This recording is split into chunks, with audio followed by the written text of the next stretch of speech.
वफाकी वज़ीर जनाब फवाद तौहीद साहब, बहुत बहुत शुक्रिया आपके वक्त का। सर, ये आपने आवाम की गुफ्तगू भी सुन ली। अच्छा, मैंने बता दिया पहले कि तकरीबन 11 बार महंगाई का आपकी गवर्नमेंट नोटिस ले चुकी है। अब की बार आपने कहा कि मैंने कमर कस ली है, वज़ीर आज़म साहब ने कहा हतमी फैसला हो गया। सर, वो पहले जो 11 बार नोटिस लिया था उसमें और जो अब नोटिस लिया है इसमें फ़र्क क्या होगा? देखिए, अभी सिंपल बात है, जो आपकी शॉर्टफॉल है वो इंपोर्ट से पूरी हो जाएगी। आपने अभी जो है, हम तकरीबन 3 लाख टन जो वीट है वो तकरीबन पहुंच गया है, और उसके बाद जो बाकी है वो उसका शेड्यूल आ गया है। तो इंशाल्लाह ताला जनवरी तक जो यहाँ पे वीट है वो एक्सेस हो जाएगा। तो ज़ाहिर है इंशाल्लाह कीमतें अभी भी 2 हफ्तों से आहिस्ता आहिस्ता नीचे आना शुरू हो गई हैं, और अगले महीने डेढ़ तक इंशाल्लाह ये कीमतें, और ऊपर से कोविड जो है जिसने असल हमारी जो इकोनॉमीज है दुनिया की उनको एक बड़ा जकड़ा हुआ है, उससे भी उम्मीद है कि ये कुछ वैक्सीन वगैरह अगले 2 महीनों में शायद आ जाती है, तो उससे भी एक हमें काफी रिलीफ मिलेगा। क्योंकि देखिए ना, तेल की कीमतें इससे ऊपर हैं कि 52% इस वक्त जो ऑयल है वो दुनिया में महंगा हो गया है। तो आप बाहर से मंगाते हैं, जिंजर जो है वो आप बाहर से मंगाते हैं, दालें आप बाहर से मंगाते हैं, तो वो एक वजह है। तो ये एक सर्कल है जो कोविड की वजह से वो 2-3 महीने में उम्मीद है कि नॉर्मलाइज हो जाएगा। अच्छा सर, ऑपोजिशन ने भी आज इस पर काफ़ी शोर शराबा किया असम्बली के अंदर कि ताखीर से किए गए फैसलों से भी नुकसान हुआ, तकरीबन 400 अरब रुपए का नुकसान हुआ। दरामदी पॉलिसी वो भी हमारी शायद इस वक्त तनकीद की निगाह में है, गलत थी, उस वजह से भी इतना नुकसान हुआ। आपको नहीं लगता ये फैसले कुछ या तहिया कुछ पहले कर लिया जाता? नहीं, मतलब कैसे नुकसान हुआ 400 अरब रुपए का? अपोजिशन को तो खुद भी नहीं पता। ऐसे ही उन्होंने प्रोग्राम टीवी पे देख के ना समझा है ना कुछ के कह क्या रहे हैं, बात क्या हो रही है, और अपनी वो तकरीरें झाड़ दी हैं ख्वाजा आसिफ साहब ने। वो एक अपोजिशन हमारे मुल्क में कौन सा को मेहनत करती है कि कोई अगर इकोनॉमिक पॉलिसी पे ऑल्टरनेटिव राय देनी है तो वो राय क्या होनी चाहिए, अगर कोई फॉरेन पॉलिसी पर राय देनी है तो राय क्या होनी चाहिए। ये तो बस ऐसे ही आ जाते हैं, कोई इधर उधर का प्रोग्राम देख के आ जाते हैं, ना कोई कभी इन्होंने कोई रिसर्च की है ना कभी को पढ़ा है।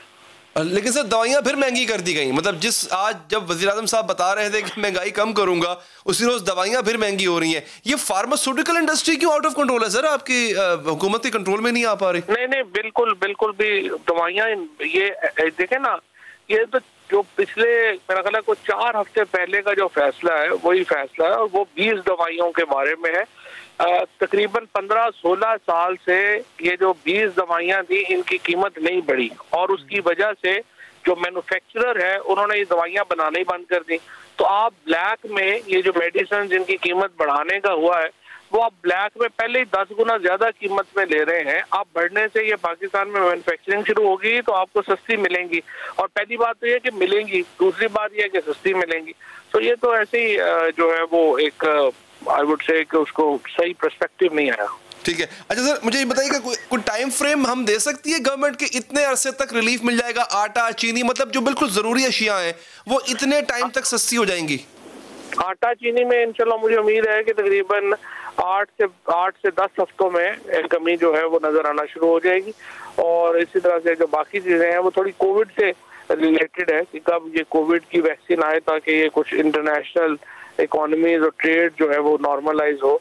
लेकिन उम्मीद है कि 8 से 10 हफ्तों में इंशाल्लाह चीजों में बेहतरी आना शुरू हो। अच्छा सर, मैं आखिर में बिल्कुल पूछना चाहूंगा आपसे कि क्या अब जो हमारी मैक्रो इकोनॉमिक पॉलिसीज हैं उनका इफेक्ट नीचे आने लग जाएगा? आपने करंट अकाउंट डेफिसिट कम किया, बहुत अच्छी बात है सर, लेकिन बिल्कुल नीचे इफेक्ट आना उनका, बिजली अभी भी महंगी है, गैस अभी भी महंगी है, ये 2 चीजें हैं जिन पर इंडस्ट्री चलती है, इस वजह से बाकी चीजें मजीद महंगी हो जाती हैं। क्या अब ये रिलीफ भी आवाम को देना शुरू करेंगे आप? जी बिल्कुल, इंशाल्लाह ताला वो रिलीफ भी लोगों, देखे ना 17 साल के बाद हमारा करंट अकाउंट डेफिसिट ठीक हुआ, यानी हमारी जो आमदन है वो अखराजात से बढ़ी, तो ये एक बड़ी कामयाबी है। इसी तरह से जो प्राइमरी डेफिसिट है हमारा वो भी बेहतर हुआ है। तो हमारी जो फंडामेंटल्स हैं इकोनॉमी के वो बेहतर हो रहे हैं, और इंशाल्लाह ताला ये जो रिलीफ है अवाम को, स्पेशली ये जो फूड में, वो भी इंशाल्लाह ये मिलेगा। बाकी आप देखिए हमारी जो लार्ज स्केल इंडस्ट्री है वो पहली बार बड़े अरसे बाद तकरीबन 10 साल के बाद उसमें 3.7% इजाफा देखने में मिला है। तो फंडामेंटल्स में तो बेहतरी आ रही है। चौधरी साहब, बहुत बहुत शुक्रिया आपके वक्त